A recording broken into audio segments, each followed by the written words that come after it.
Accessibility is important. As I've said time and time again, everyone should be able to use your website no matter what technology they use to surf the web. But how do you make sure that your website is accessible? How do you know if what you're doing is working? Sure, there's the manual just tapping through the keyboard on your website, and that is a great way to check, but it does take a lot of time. It would be nice to have something that could check a web page in a minute or even a whole website. Fortunately, there are such tools. You can check an entire page in just a minute or so, and some tools will even tell you how you can fix the problem. So today, let's take a look at some of the best accessibility tools that you can use for your website. And before we get started, if you want to see more videos about web accessibility, e-commerce, digital marketing, and other website related topics, be sure to hit the subscribe button and ring the bell for notifications. Now, let's get started.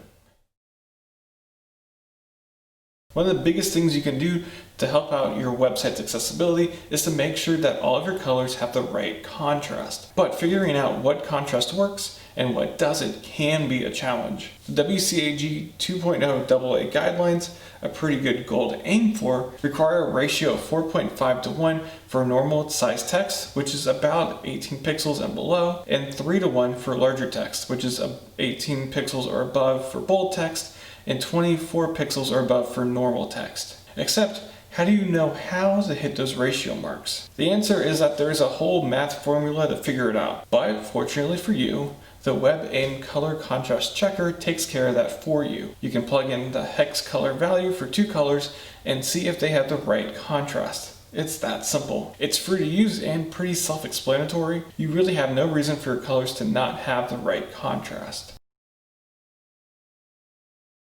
One of the best tools for accessibility testing in the browser is Axe by Deque. In addition to catching accessibility issues, it also shows you how to fix the problem right there and how it affects users. But the best part that I've found with Axe is the browser extensions they have for the major browsers. That makes it super easy to scan pages, find problems, and then fix them. Plus, Deque is a leader in accessibility on the web and with apps. Outside of the extension, they have a ton of resources that can help you make sure your website is accessible for all people. It's definitely worth checking out and using it to make sure your website is as accessible as possible.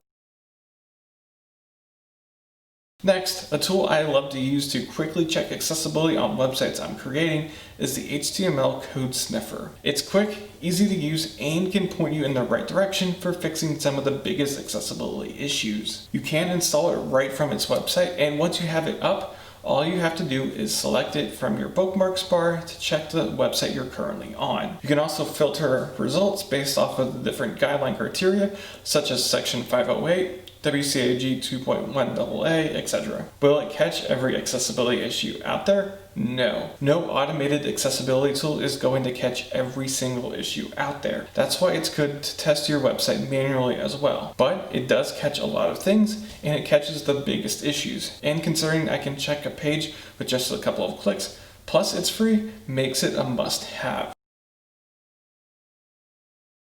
Finally, we have the Wave Web Accessibility Evaluation tool. I haven't used this one a whole bunch yet, but I've heard good things about it. This tool scales for anything you need. At the basic level, it has extensions for both Chrome and Firefox so that you can easily check the accessibility of any web page right from your browser. They also have services to collect accessibility data for your website and enterprise solutions for larger websites or agencies. It also tells you why something might have been marked as an error or warning, why it matters for accessibility, and how you can fix it. That makes it much easier to fix problems and keep you from making those mistakes in the future. If you want to really take a deep dive into your site's accessibility, this might be the tool for you. So what questions do you have about the tools that I listed today? Or even just web accessibility in general? Have you used one of these tools before? Have you used a tool that wasn't here? What was that experience like? Be sure to leave your questions and answers down in the comment section below. Next week we'll be discussing page speed as we take a look into Google's page speed insights and how you can speed up your website. If you want to see those videos and more videos about accessibility, Google tools, digital marketing, e-commerce, and other website related topics, be sure to hit the subscribe button and ring the bell for notifications. But until then, I wish you and your business the best of luck.